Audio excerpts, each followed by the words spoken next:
बरादरान इस्लाम, तो बात यहाँ चल रही थी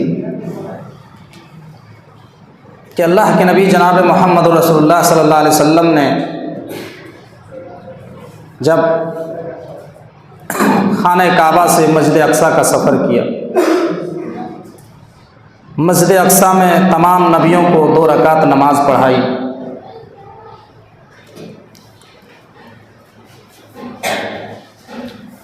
तो हमें मालूम होता है कि मस्जिद अक्सा की फ़जीलत क्या है।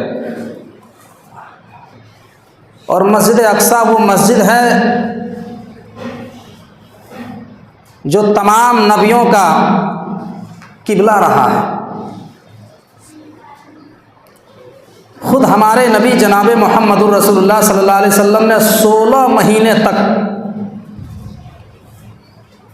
बैतुल मुक़द्दस की तरफ, मस्जिद अक्सा की तरफ चेहरा करके नमाज़ पढ़ी है। और अल्लाह के नबी ने फिर ये ख्वाहिश की, ये तमन्ना किया कि अल्लाह खाने काबा को किबला बना दिया जाता तो ज़्यादा बेहतर होता। फिर अल्लाह तबारक व तआला ने बैतुल्लाह शरीफ को, खाने काबा को मुसलमानों का किबला बना दिया। और जब अल्लाह के नबी सल्लल्लाहु अलैहि वसल्लम एक मस्जिद के अंदर नमाज पढ़ रहे थे,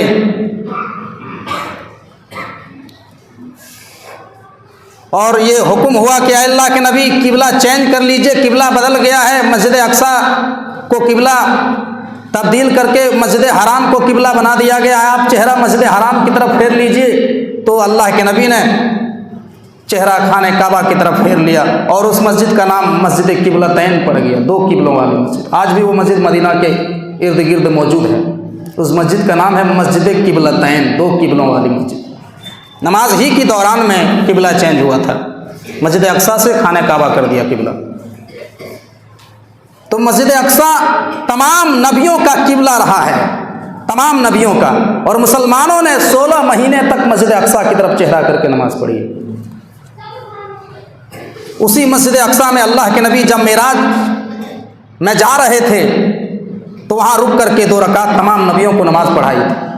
अब यहाँ ये सवाल पैदा होता है मौलाना कि अल्लाह तबारक व ताला ने मस्जिद अक्सा को ही क्यों चुना तमाम नबियों की इमामत कराने के लिए? अल्लाह चाहता तो खाने काबा में ही तमाम नबियों को जमा कर देता, यहीं पर इमामत करा देते मक्का में। फ़लस्तीन जाने की ज़रूरत क्यों पड़ी? इसलिए कि फ़लस्तीन जो है तमाम अंबिया का मस्कन है, तमाम नबियों की सरजमीन है। जितने भी अंबिया कराम आए सबसे ज़्यादा फ़लस्तीन में आए, मुल्क शाम में आए, इराक में आए, सीरिया में आए। ज़्यादातर नबी फ़लस्तीन में पैदा हुए हैं, जिसकी वजह से अल्लाह के नबी सल्लल्लाहु अलैहि वसल्लम की इमामत फ़लस्तीन में करवाई, मस्जिद अक्सा में, ताकि अल्लाह तबारक व ताला ये मालूम करा दे कि अब उम्मत मोहम्मदिया के हाथ में इमामत की चाबी जा रही है, उम्मत मोहम्मदिया के हाथ में। तो मेराज की रात में अल्लाह के नबी ने मस्जिद अक्सा में 2 रकात तमाम नबियों को नमाज़ पढ़ाई। और जब नमाज पढ़ा के अल्लाह के नबी मस्जिद अक्सा से बाहर निकले, यानी बिल्कुल आंगन में, सहन में निकले, अल्लाह के नबी फरमाते हैं जब मैं मस्जिद अक्सा से बाहर निकला, बिल्कुल मस्जिद अक्सा के सहन में आए, मस्जिद अक्सा के आंगन में आए, अल्लाह के नबी फरमाते मेरे सामने 2 प्याले लाए गए। तुम खरजतु फजानी जिब्रील अलैहिस्सलाम बेनाइन मिन खमरिन व इनाइन मिन लबन फख्तरतुल लबना फ़क़ाल जिब्रील इख्तरतल फ़ितरा। अल्लाह के नबी फरमाते हैं मेरे सामने 2 प्याले लाए गए, एक प्याले में दूध था और दूसरे प्याले में शराब थी। मुझसे कहा गया अल्लाह के नबी आप दोनों में से जो अच्छा समझते हैं उन दोनों में से किसी एक को पी लीजिए। अल्लाह के नबी फरमाते हैं कि मैंने दूध का प्याला उठा लिया और दूध पी लिया। जिब्राइल ने कहा इख्तरतल फ़ितरा, आए नबी आपने फितरत को पसंद किया है, आपने फितरत को पसंद किया है। और दूध जो है दूध इंसान की फितरत में ही दाखिल है।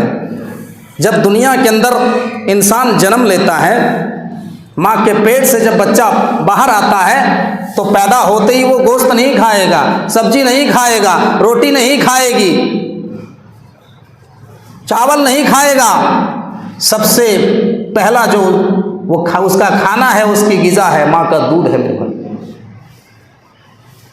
वो दूध पीता है तो दूध इंसान की फितरत में दाखिल है। और शराब कई चीज़ों को मिला करके शराब बनाई जाती है।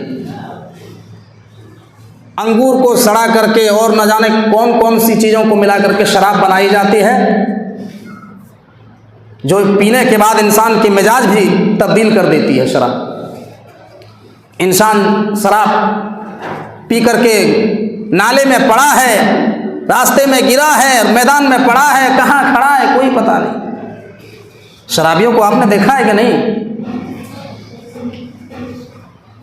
हमारे रजवाड़ी में एक शराबी है, मैं नाम नहीं लूँगा, शराब पी के जहाँ तहाँ उल्टा है और लोगों को कहता है 1 सेकंड में हम बर्बाद कर देंगे। बताइए साहब, जो खुद शराब पी के बर्बाद है, जिसकी मिजाज खराब है, वो 1 सेकंड में पूरी दुनिया को बर्बाद करने की बात करता है। बताइए वो कौन सा ऐसी आफत ले आएगा कि 1 सेकंड में सारे के लोगों को बर्बाद कर। तो शराब जो इंसान की अकल को खराब कर देती है, और दूध इंसान के फितरत में दाखिल है। इंसान पैदा होते ही दूध पीता है। तो अल्लाह के नबी फरमाते हैं, मेरे सामने 2 प्याले लाए गए, एक प्याले में शराब थी, दूसरे प्याले में दूध था।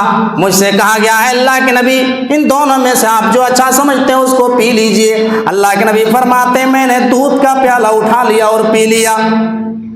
अल्लाह के नबी फरमाते हैं, अब मेरे सामने आसमान से एक सीढ़ी नाजिल होती है। इमाम तहावी लिखते हैं, अब बुर्राक का काम यहीं से खत्म। बुर्राक का सफर खाने काबा से मस्जिद अक्सा तक का था।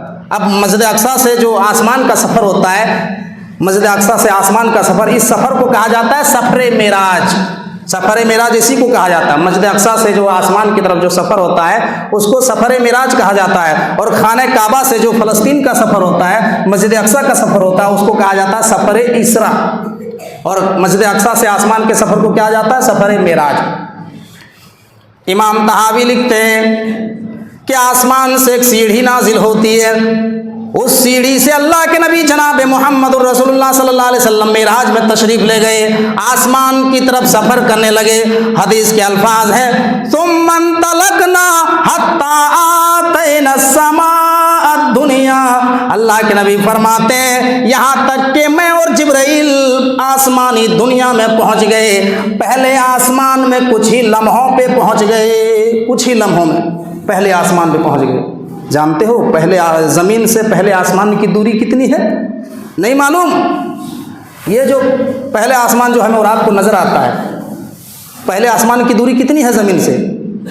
अल्लाह के नबी फरमाते हैं, अगर कोई इंसान अपनी सबसे हाई स्पीड सवारी से, दुनिया का सबसे तेज रॉकेट से अगर कोई इंसान पहले आसमान में पहुंचना चाहे तो 500 साल गुजर जाएंगे, लेकिन वो पहले आसमान पे नहीं पहुंच सकता है। अल्लाह सुब्हानल्लज़ी असरा। ये जो वाकया है ना, बड़ा ताज्जुब का वाकया है। इंसान की अकल से बाहर का है ये वाकया, इंसान के समझ से बाहर का ये है वाकया। इसलिए कहा गया सुब्हानल्लज़ी असरा। सुब्हाना से शुरू किया मेरे भाई। अल्लाह के नबी फरमाते हैं कि मैं कुछ ही लम्हे में पहले आसमान में पहुंच गया।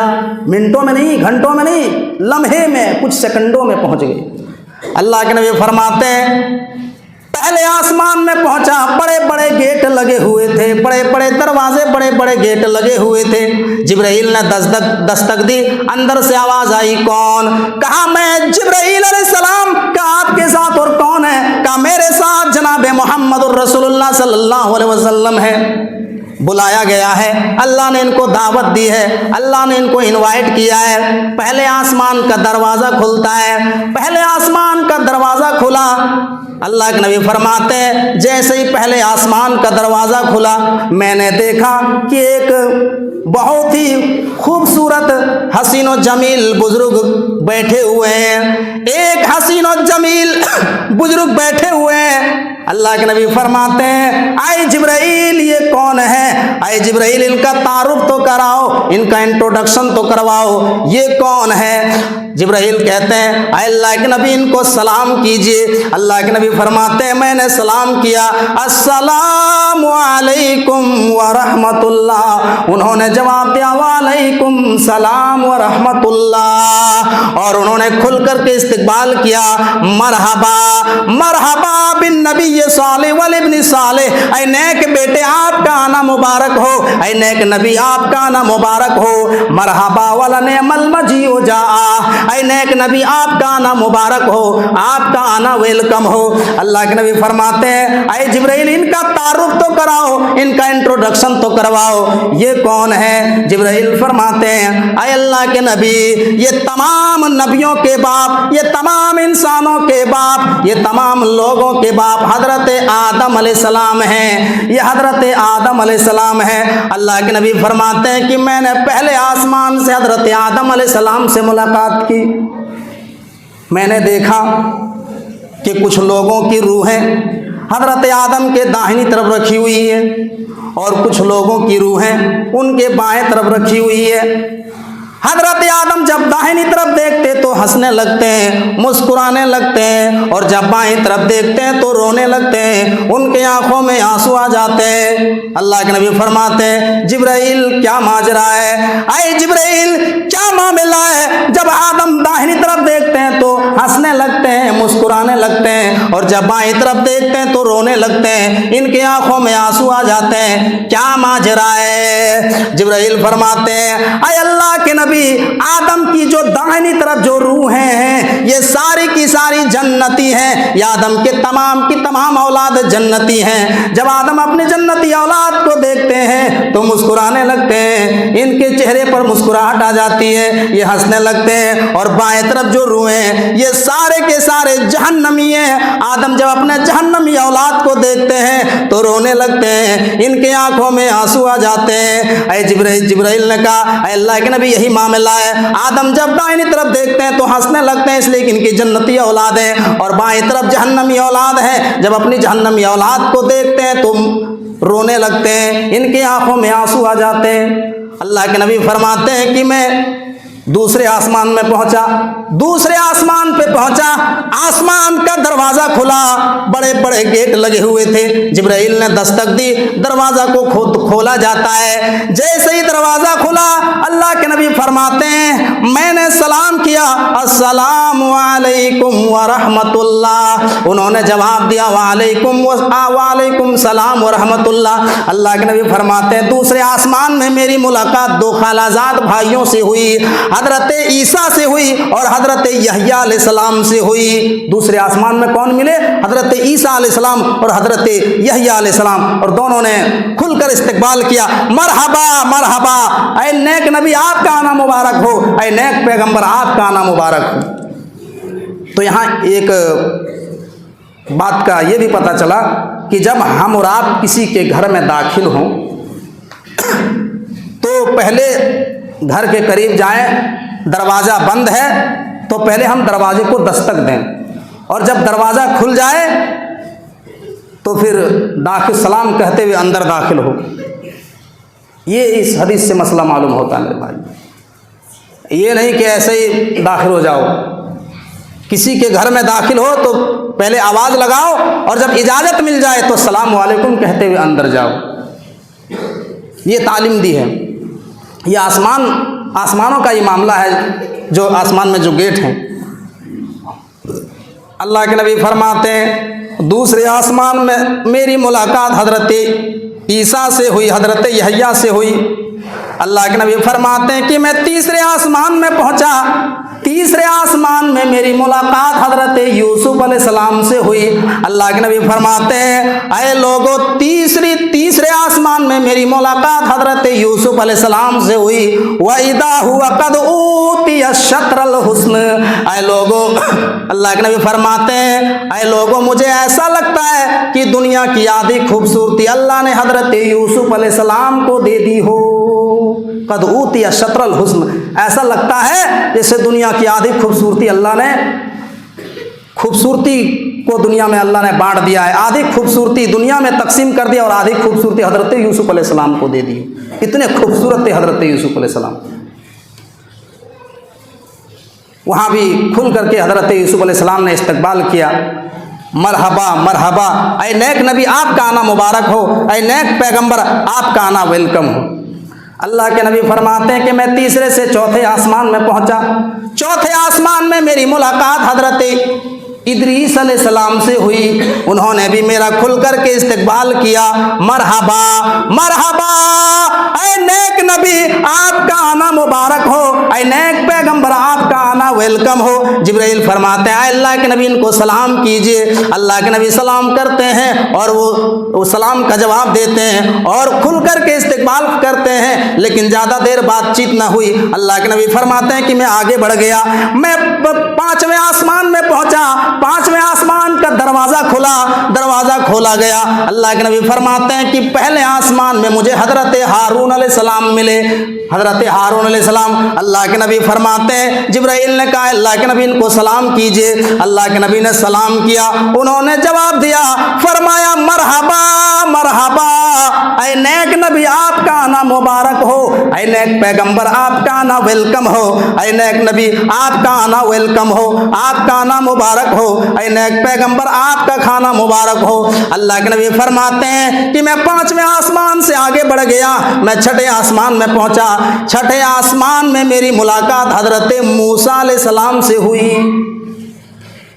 अल्लाह के नबी फरमाते हैं मैंने सलाम किया, उन्होंने सलाम का जवाब दिया और खुल करके इस्तकबाल किया, मरहबा मरहबा, ऐ नेक नबी आपका आना मुबारक हो, ऐ नेक पैगंबर आपका आना वेलकम हो, ऐ नेक पैगंबर आपका खाना मुबारक हो। अल्लाह के नबी फरमाते हैं कि मैं 6ठे आसमान में मूसा अलैहिस्सलाम से मिला।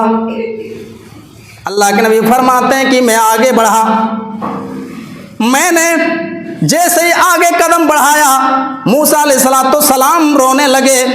रोने की आवाज़ मेरे कानों में आने लगी। मैंने पलट के देखा, अरे ये तो मूसा रो रहे हैं। अल्लाह के नबी फरमाते हैं मैं पलट करके मूसा के पास आया, फरमाया ऐ मूसा तुम क्यों रो रहे हो, रोने की रीजन तो बताओ। पहले आसमान में आदम मिले, चलो वो तो अपनी जहन्नमी औलाद को देख करके रो रहे थे। दूसरे पे यूसुफ, दूसरे पे ईसा और यहया मिले, वो ना रोए। तीसरे में यूसुफ मिले, वो ना रोए। चौथे में इदरीस मिले, वो ना रोए। 5वें में हारून मिले, वो ना रोए। ऐ मूसा तुम क्यों रो रहे हो, रोने की रीजन तो बताओ, रोने की वजह बताओ। हजरत मूसा अलैहिस्सलाम का जवाब पे कुर्बान जाओ मुसलमानों। हजरत मूसा अलैहिस्सलाम कहते हैं ऐ मुहम्मदुर रसूलुल्लाह, मैं इसलिए रो रहा हूँ क्योंकि आप मेरे बाद नबी बन के दुनिया में आए हैं, मेरे बाद आप दुनिया में रसूल बन करके आए हैं। मैं आपसे पहले नबी बन करके आया हूँ, मैं आपसे पहले रसूल बन करके दुनिया में आया, लेकिन क़यामत के दिन सबसे पहले आप जन्नत में एंट्री करेंगे और आपकी उम्मत जन्नत में दाखिल होगी, फिर मेरी उम्मत जन्नत में दाखिल होगी। मैं इसलिए रो रहा हूं कि आप मुझसे बाद में आए हैं, आपकी उम्मत बाद में आई है, लेकिन क़यामत के दिन आपकी उम्मत सबसे पहले जन्नत में जाएगी और सबसे ज़्यादा आपकी उम्मत जन्नत में जाएगी। जानते हो जन्नत में जब दाखिल होने के लिए लाइन लगेंगे, लोग लाइन लगेंगे, कुरान कहता है वसीक़ल्लज़ीना तक़व रब्बहुम इलल जन्नत ज़ुमरा, लोग गिरोह के गिरोह, जमात के जमात जन्नत में दाखिल होंगे। और जन्नत में जाने के लिए, जन्नत में दाखिल होने के लिए लोगों की 120 सफ़ें लगेगी। कितनी सफ़ें? 120 सफ़ें लगेगी। 120 सफ़ों में 80 सफ़ें उम्मत मोहम्मदिया की होगी। 80 सफ़ें, 80 लाइन उम्मत मोहम्मदिया की होगी और बाकी कितनी बची? 40 लाइनें दूसरे नबी की उम्मतियों की होगी। जरा गौर कीजिए, 40 सफ़ें अकेले उम्मत मोहम्मद, 80 सफ़ें अकेले उम्मत मोहम्मदिया के लोग जन्नत में दाखिल होंगे और बाकी बचे 40 सफ़ें दूसरे नबी की उम्मतियों की सफ़ें होगी। जरा गौर कीजिए कितने नबी दुनिया में आए। अल्लाह के नबी से पहले ईसा अलैहिस्सलाम, मूसा अलैहिस्सलाम, इब्राहिम अलैहिस्सलाम, नूह अलैहिस्सलाम, आदम अलैहिस्सलाम, ज़करिया अलैहिस्सलाम, यूसा बिन नून, बहुत सारे नबी और रसूल आए हैं। उन सब के मानने वाले सिर्फ 40 लाइन होंगे। और हमारे उम्मत मोहम्मदिया के लोग लाइन लगेंगे 80 सफ़ों में। सबसे ज़्यादा इस उम्मत के लोग जन्नत में एंट्री करेंगे। अल्लाह के नबी फरमाते हैं कि मूसा अलैहिस्सलाम रोने लगे और यही कहा कि अल्लाह के नबी मैं इसलिए रो रहा हूँ कि आप मुझसे बाद में रसूल बन करके आए हैं, आपकी उम्मत बाद में दुनिया में आई है, लेकिन क़यामत के दिन जन्नत में आपकी उम्मत पहले जाएगी, फिर मेरी उम्मत जाएगी। आपकी उम्मत सबसे ज़्यादा जन्नत में दाखिल होगी और सबसे पहले जन्नत में दाखिल होगी। मैं आया तो आपसे पहले, लेकिन मैं बाद में जाऊंगा। ज़रा गौर कीजिए मेरे भाइयों, इस उम्मत मोहम्मदिया का मकाम क्या है और इस उम्मत के लोगों का मकाम क्या है। मुसलमानों, अपना मकाम समझो, अपने वैल्यू को समझो। आज उसी नबी के मानने वाले, आज उसी मुहम्मदुर रसूलुल्लाह के मानने वाले मेरे भाइयों किस किस बुराई में मुलव्विज़ हैं। आज उसी के मानने वाले आज कसरत से मुआशरे के अंदर ज़िनाकारियों में फंसी हुई है। आज उसी नबी के मानने वाले मुहम्मदुर रसूलुल्लाह की उम्मती कहलाने वाले लोग मेरे भाइयों जुआ खेलने में लगे हुए हैं, चोरियां करते हैं, डकैतियां करते हैं और न जाने कौन कौन सी बुराइयों का इर्तिकाब करते हैं। और लोगों, कल क़यामत के दिन अगर इमाम कायनात जनाब मुहम्मदुर रसूलुल्लाह सल्लल्लाहु अलैहि वसल्लम हमसे ये सवाल कर ले, अरे लोगों, आई मेरी उम्मत के लोगों, जिस दीन के खातिर हमने ताइफ के गलियों में मारे खाई थी, जिस दीन के खातिर हमें ताइफ में पत्थरों से मारा गया था, हमें उकास के बाजार में मारा गया था, ऐ लोगों, उस दीन के खातिर तुमने क्या कुर्बानी पेश की। मेरे भाइयों, उस क़यामत के दिन हम क्या जवाब देंगे? अल्लाह के रसूल के सामने हम कौन सा चेहरा लेकर के जाएंगे? अल्लाह के सामने हम कौन सा मुंह दिखाएंगे? हमारा मकाम इतना ऊंचा है, हम सबसे बाद में आए, लेकिन जन्नत में सबसे पहले जाएंगे। लेकिन आज उसी नबी के मानने वालों को देखो मेरे भाइयों, दुनिया के अंदर ऐसा गुनाह बताओ जिस गुनाह में मुसलमान गिरफ्तार ना हो, मुसलमान मुलव्विज़ ना हो। मेरे प्यारे साथियों, जरा गौर कीजिए हमारा मकाम क्या है। लेकिन अपने मकाम को हमने जाना नहीं, अपने मकाम को हमने पहचाना नहीं। क़यामत के दिन अल्लाह के नबी अगर हमसे ये सवाल कर ले कि हमने जिस दीन को फैलाने के लिए इतनी कुर्बानियाँ दी, हमको मुशरिकीन मक्का ने इतना सताया, उस दीन के लिए तुमने क्या कुर्बानियाँ दी, हम क्या जवाब देंगे मेरे भाई? हमारा मकाम इतना ऊंचा है, लेकिन आज पूरी दुनिया में सबसे ज़्यादा जलील, सबसे ज़्यादा मकहूर, सबसे ज़्यादा रुस्वा अगर कोई कौम है तो यही उम्मत मोहम्मदिया की कौम है मेरे भाई। जानवरों के हुकूक मौजूद हैं, लेकिन हमारे हुकूक का मुतालबा करने वाला कोई नहीं। गाजर मूली की तरह हमें काटा जा रहा है, लेकिन हमें कोई परवाह नहीं। अल्लाह क़यामत के दिन पूछेगा, क्या है मेरे बंदो, तुम्हारे ऊपर जब फितना आया था, तुम्हारे ऊपर जब मेरा अजाब आया था, तुमने मेरी तरफ रुजू क्यों नहीं किया? फलौला इद जाअहुम बासुना तदर्रऊ वलाकिन क़सत कुलूबुहुम वज़य्यन लहुमुश-शैतानु मा कानू यअमलून। ऐ मेरे बंदो, जब तुम्हारे ऊपर हमारा अजाब आया, हमारा फितना आया, तो तुमने मेरी तरफ रुजू क्यों नहीं किया? रब की बारगाह में आकर के अपने गुनाहों की माफ़ी क्यों नहीं मांगी? अल्लाह से तौबा और इस्तिग़फ़ार क्यों नहीं किया? ज़रा गौर कीजिए मेरे भाइयों, हमारा मकाम क्या है। अल्लाह के नबी फरमाते हैं कि मैं छठे आसमान से 7वें में पहुंचा, 7वें आसमान का दरवाज़ा खोला गया। 7वें आसमान का जैसे दरवाज़ा खोला, मैंने देखा कि एक बहुत ज़्यादा हसीन व जमील बुजुर्ग, बहुत ज़्यादा हसीन व जमील बुजुर्ग बैते मामूर की दीवार से टेक लगा करके बैठे हुए हैं। बैते मामूर, अब पहले ये समझ लीजिए, मैं आपको यहाँ एक बात बता दूँ, बैते मामूर किसको कहते हैं? बैते मामूर क्या है? जिस तरीके से खाने काबा में, जिस तरीके से दुनिया के मेन सेंटर में, दुनिया के बीचों बीच खाने काबा है, मस्जिद हराम है। मस्जिद हराम जानते हो, मक्का में जो मस्जिद हराम है, जहाँ पूरी दुनिया के लोग तवाफ़ करने के लिए जाते हैं, हज और उम्रा करने के लिए जाते हैं, ये पूरी दुनिया के सेंटर में है, पूरी दुनिया के बीचों बीच में है। और पूरी दुनिया के बीचों बीच में वो खाने काबा है, और खाने काबा के बिल्कुल ऊपर 7वें आसमान में, उसी के मेन सेंटर में एक बैते मामूर है, जहाँ पे फरिश्ते तवाफ़ करने के लिए आते हैं। ये दुनिया का मामला क्या है? अल्लाह ने हमको बहुत ज़्यादा माल दिया, हम एक हज करके चले आए, और ज़्यादा माल दिया और एक बार हज करके चले आए, और ज़्यादा माल दिया, तीसरी मरतबा में अल्हम्दुलिल्लाह हाजी हो गए। तो यहाँ मामला क्या है, अल्लाह देता रहा, बंदा जाता रहा।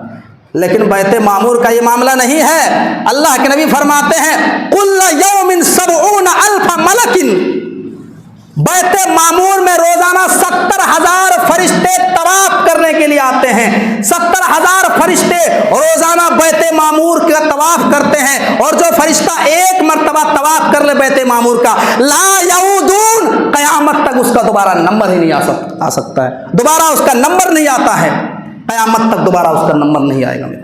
एक फरिश्ता जो एक मर्तबा बैत मामूर का तवाफ कर ले, कयामत तक उसका नंबर नहीं आता है।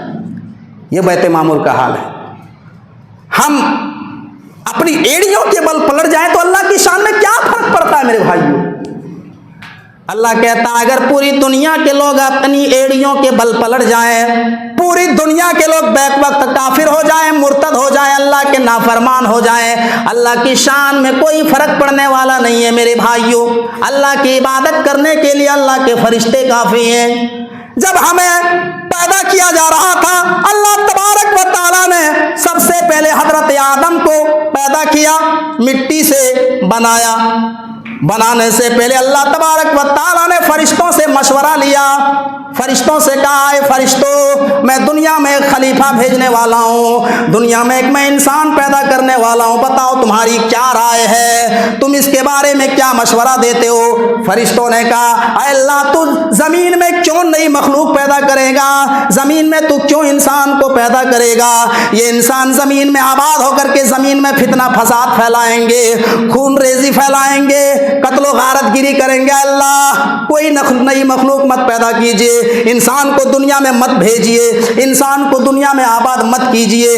हम इबादत करने के लिए तस्बीह और तहलील करने के लिए, नमाज पढ़ने के लिए काफी है, इंसान को पैदा करने की क्या जरूरत है। अल्लाह कहता है कुरान में, अल्लाह फरमाता है सूरह बकरा में, क़ाला इन्नी आलमु मा ला तालमून, ऐ फरिश्तों जो मैं जानता हूं वो तुम नहीं जानते हो, मैं तो इंसान पैदा करके ही रहूंगा। और अल्लाह ने आदम को पैदा किया और आदम के जरिए से हव्वा को पैदा किया और आदम हव्वा के मिलन से पूरी दुनिया की ज़ुर्रियत फैली। मेरे भाइयों, हम सब आदम हव्वा की औलाद कहलाते हैं। और आज देख लीजिए दुनिया में फितना फसाद कर रहे हैं। ये फरिश्तों ने क्यों कहा था, इसलिए कि हमसे पहले इस दुनिया में जिन्नात आबाद थे, जिन्नात, और जिन्नातों ने दुनिया में इतना फसाद फैलाया था, इतना फितना मचाया था, तो फरिश्तों ने कह दिया था कि फिर अल्लाह एक नई मखलूक और पैदा करने वाला, तो और फितना फसाद फैलाएंगे। तो अल्लाह ने कहा जो मैं जानता हूं वो तुम नहीं जानते हो। तो अल्लाह की इबादत करने के लिए अल्लाह के फरिश्ते काफ़ी हैं मेरे भाइयों। हम कुछ नहीं कर सकते, अल्लाह की शान में कोई इजाफा नहीं कर सकते हैं। हम नमाज पढ़ेंगे तो हमारा ही फायदा होगा, नहीं पढ़ेंगे तो हम अल्लाह का कोई नुकसान नहीं होगा। अल्लाह का कोई फर्क पड़ने वाला है, कोई फर्क पड़ने वाला नहीं है। आप क्या समझते हो कि हम नमाज रोजा कर रहे हैं तो अल्लाह के ऊपर बहुत बड़ा एहसान कर रहे हैं? वो जो समझते हैं कि हम अल्लाह की इबादत कर रहे हैं तो बहुत बड़ा काम कर रहे हैं। इबादत तुम करोगे तो तुम्हारा रिजल्ट अच्छा होगा, नहीं पढ़ोगे तो अल्लाह के शान में कोई फर्क पड़ने वाला नहीं है मेरे भाई। अल्लाह की इबादत करने के लिए अल्लाह के फरिश्ते काफ़ी हैं, तो वही बैत मामूर हैं। अल्लाह के नबी फरमाते हैं कि मैंने देखा कि एक खूबसूरत बुजुर्ग बैत मामूर की दीवार से टेक लगा करके बैठे हुए हैं। मैंने पूछा जिब्राइल ये कौन आदमी है? अल्लाह जिब्राइल कहते हैं अल्लाह के नबी फसल्लिम, इनको सलाम कीजिए। अल्लाह के नबी सलाम करते हैं, उन्होंने जवाब दिया, फरमाया मरहबा मरहबा, ऐ नेक नबी आपका आना मुबारक हो, ऐ नेक पैगंबर आपका आना मुबारक हो। अल्लाह के नबी फरमाते हैं ऐ जिब्राइल ये कौन आदमी है, जरा इनका तारुफ तो कराओ, इनका इंट्रोडक्शन तो कराओ। जिब्राइल कहते हैं अल्लाह के नबी ये आपके जद्द अमजद हजरत इब्राहीम अलैहिस्सलाम हैं, ये आपके दादा इब्राहीम अलैहिस्सलाम हैं। अल्लाह के नबी फरमाते हैं कि मैं 7वें आसमान में हजरत इब्राहीम अलैहिस्सलाम से मिला। अल्लाह के नबी फरमाते हैं कि अब मैं 7वें आसमान से आगे बढ़ा, 7वें आसमान से आगे बढ़ा, एक दरख्त के करीब जा करके पहुंचा, एक दरख्त के पास। अल्लाह के नबी फरमाते हैं और उस दरख्त का नाम सिदरतुल मुंतहा था। क्या था उस दरख्त का नाम? सिदरतुल मुंतहा। वो किस फल का दरख्त था? अल्लाह के नबी फरमाते हैं कि वो बेरी का पेड़ था। बेरी जो हम लोग जिसको छोटे छोटे कोयर बोलते हैं ना, कोयर, वही उसी को बेरी कहते हैं। अल्लाह के नबी फरमाते हैं कि वो बेरी का दरख्त था। अल्लाह के नबी फरमाते हैं और उस पेड़ में जो फल आ रहे थे वो इतने बड़े बड़े जैसे मकाम हिजर के मटके। और साहबी फरमाते हैं कि मकाम हिजर के इतने बड़े बड़े मटके हुआ करते थे जिसमें 250 और 300 लीटर तक पानी आ जाए। अल्लाह के नबी फरमाते हैं उस पेड़ में जो फल आ रहे थे वो इतने बड़े बड़े जैसे मकाम हिजर के मटके हों, और मकाम हिजर के इतने बड़े बड़े मटके हुआ करते थे जिसमें 250 और 300 लीटर तक पानी आ जाए। अल्लाह के नबी फरमाते हैं मैंने गौर से देखा उस पेड़ के जो पत्ते थे वो इतने बड़े बड़े जैसे दुनिया के अंदर हाथी के कान हो। अल्लाह के नबी फरमाते हैं कि मैं और गौर से उस पेड़ को देखा, मैंने देखा कि उस पेड़ में जो चिड़िया बैठी हुई है, उस पेड़ में जो तितलियां बैठी हुई हैं, वो सारी की सारी तितलियां सोने की हैं, वो सारी की सारी चिड़ियां सोने की हैं। अल्लाहु अकबर, सुभान अल्लज़ी अस्रा। क्या दिलकश नज़ारा है, इंसान की अकल से परे का है ये वाक़या। और आगे सुनेंगे अल्लाह के नबी फरमाते हैं कि मैंने गौर से देखा तो उस पेड़ की जड़ से 4 नहरें निकल रही थी। 2 नहरें तो जन्नत के अंदर जा रही थी और 2 नहरें दुनिया के अंदर आ रही थी। 2 नहरें जो जन्नत के अंदर जा रही थी उनमें से एक सलसबील है और एक कौसर है, और जो 2 नहरें दुनिया के अंदर आ रही थी उनमें से एक फुरात है जो इराक में बहती है और दूसरा नील है जो मिस्र में बहती है। अल्लाह अकबर, 4 नहरें सिदरतुल मुंतहा की जड़ से निकल रही है ना ताज्जुब वाला वाक़या। बुखारी मुस्लिम की रिवायत है मेरे भाइयों, मैं अपनी तरफ से बयान नहीं कर रहा हूँ, तहकीक कीजिए।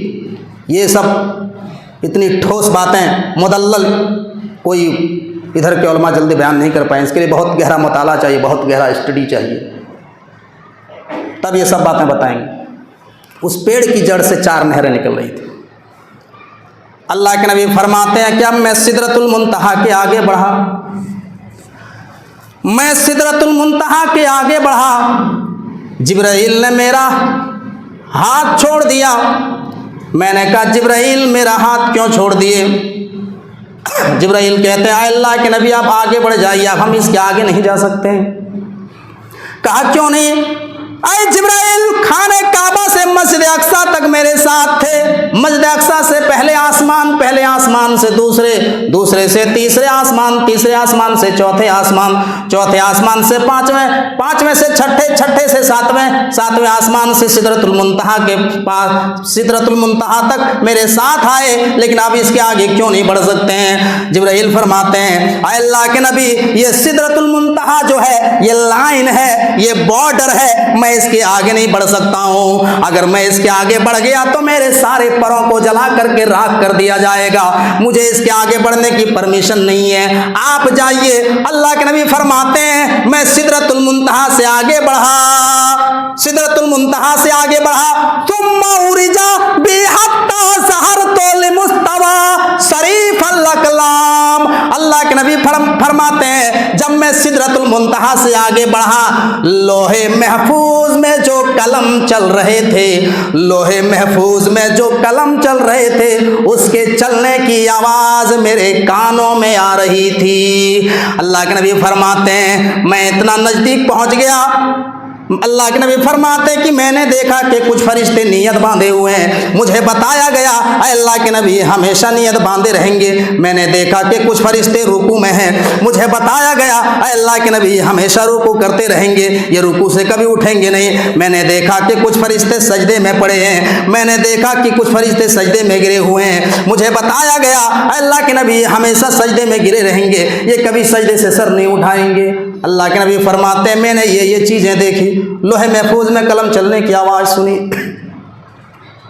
अब अल्लाह के नबी सल्लल्लाहु अलैहि वसल्लम फरमाते हैं कि मुझे 3 तोहफे दिए गए। बस एक बात बयान करके हम बात को इख्तिताम करेंगे, फिर मजीद बातें अगले जुमा में बयान करेंगे। अब अल्लाह के नबी फरमाते हैं कि मुझे 3 तोहफे दिए गए, 3 तोहफे।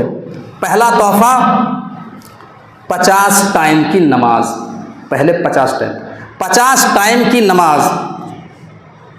आप गौर कीजिए नमाज का मकाम और मर्तबा क्या है। हज दुनिया के अंदर फ़र्ज हुई, ज़कात दुनिया के अंदर फ़र्ज हुई,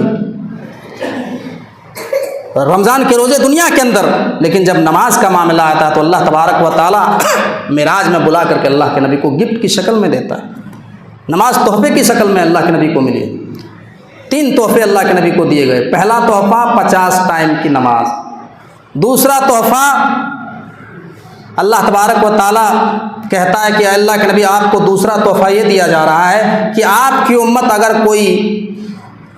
उम्मत का कोई इंसान अगर नेक काम का इरादा करेगा तो इरादा करने पर हम 1 नेकी दे देंगे, और जब वो नेक काम कर लेगा तो 10 नेकियां और दे देंगे। लेकिन जब कोई बुराई करने का इरादा करेगा तो बुराई का इरादा करने पर हम उसको कोई गुनाह नहीं देंगे जब तक कि वो बुराई कर न ले। ये तोहफा मिला। और तीसरा तोहफा सूरह बकरा की आखिरी 2 आयत वही आमन रसूल वाली।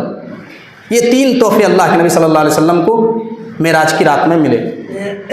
अब यहीं से हम अपनी बातों को ख़त्म करते हैं। बाकी जो वाक़या है हम अगले जुम्मा में फिर बयान करेंगे। हम अल्लाह तबारक व ताला से दुआ करते हैं कि बारेला कुरान और हदीस की रोशनी में जो मेराज और इसरा का वाक़या बयान किया गया, तमाम बातों को समझने के साथ साथ उन बातों पर यकीन करने की तौफीक अता फरमा। अल्लाह हमको जब तक इस दुनिया में ज़िंदा रख, ईमान और अमल सालिहा के साथ ज़िंदा रख, और जब हमारी खात्मा तो ईमान के साथ खात्मा फरमा। अल्लाह समाज और सोसाइटी में जो परेशान हाल है उनकी परेशानियों को दूर फरमा। अल्लाह पूरी दुनिया में जहाँ जहाँ मुसलमान परेशान है अल्लाह उनकी परेशानियों को दूर फरमा। अल्लाह मस्जिद अक्सा को तू नापाक यहूदियों से आज़ाद करा दे। अल्लाह फ़लस्तीन के मुसलमानों पर रहम फरमा। अल्लाह हम में से जो नमाज से दूर हैं अल्लाह उनको 5 टाइम की नमाज़ पढ़ने की तौफीक अता फरमा। व आखिरु दवाना अनिल हम्दुलिल्लाहि रब्बिल आलमीन।